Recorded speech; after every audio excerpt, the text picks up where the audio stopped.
that I'm hearing on national, the Bobby Jindals and the other governors that are taking this path.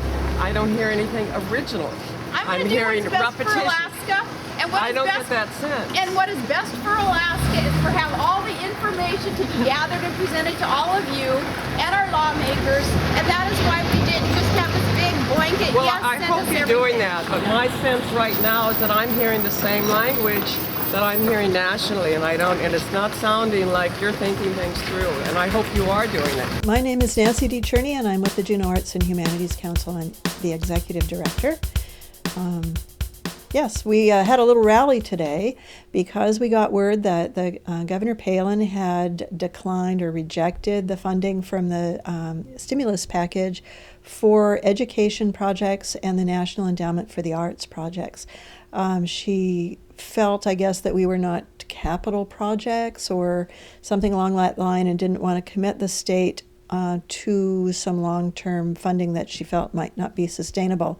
And we had just had a meeting with Charlotte Fox, who is the executive director of the Alaska State Council on the Arts, and her intention when considering the money that was going to come in through the NEA was that she would require that any projects that she funded through the Alaska State Council on the Arts be building projects or jobs that were going to be lost due to declining revenues. A lot of us get our funding from grants from ConocoPhillips or different granting organizations that are unable to meet, their funding sources are down too. Anyway, we felt like it was really important to let the governor and the legislature know that education is a big priority for all of us, and so are the arts, and that we do have capital projects and we are jobs related, and the arts and education are very important for the future of Alaska. So we rallied a team and went up. It was fun. So tell me about Palin's response to your rally. Well, she came out, and to her credit, it was snowing and not very pleasant. And she and her assistant came out and sort of encouraged us, said that she was hoping to have dialogue and wanted to get public discourse going on these topics, so that she felt personally she could not put her name on anything that she couldn't absolutely say was going to build the economy. She didn't want to put anything, commit the state to something that might not be fundable down the road, and that sort of thing. And she encouraged us to let our legislators know that we perhaps had different priorities, and encourage them to think, she wanted to have discussion, and so I think we're all ready to give her some discussion about that. Okay. So then tell me how you think that you can convince Governor Palin, or I guess the question is, her response was that this is an unsustainable sort of...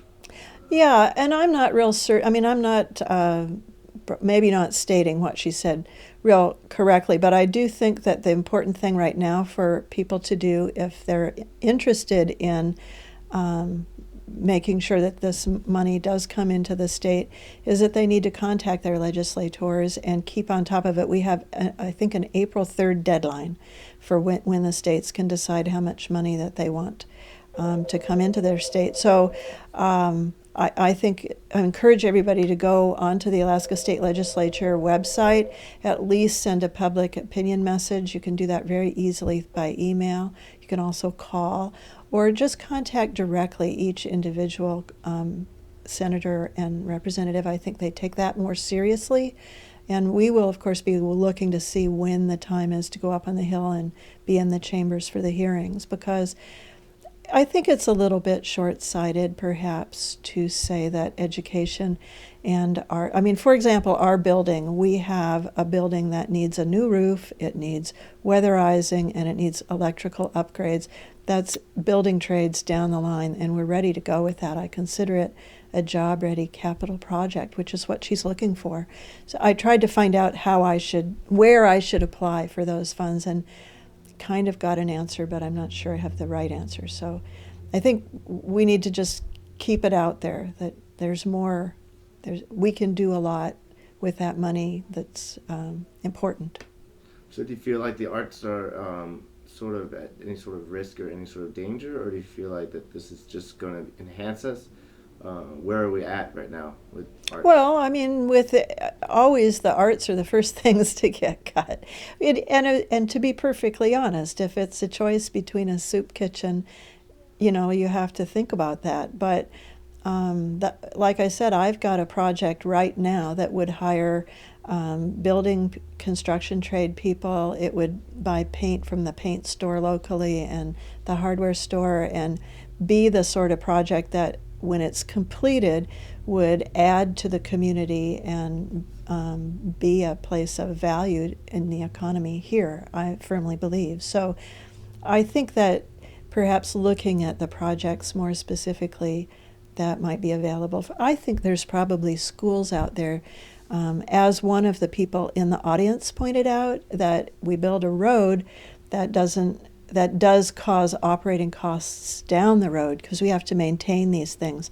And I believe that we've got schools and things like that that are ready for maintenance care as well. And so perhaps this would be a nice opportunity for that to happen. We can rebuild some of our schools and keep folks employed that way too. So I just hope that people reconsider this, think about it carefully, and we should let our legislators know about it.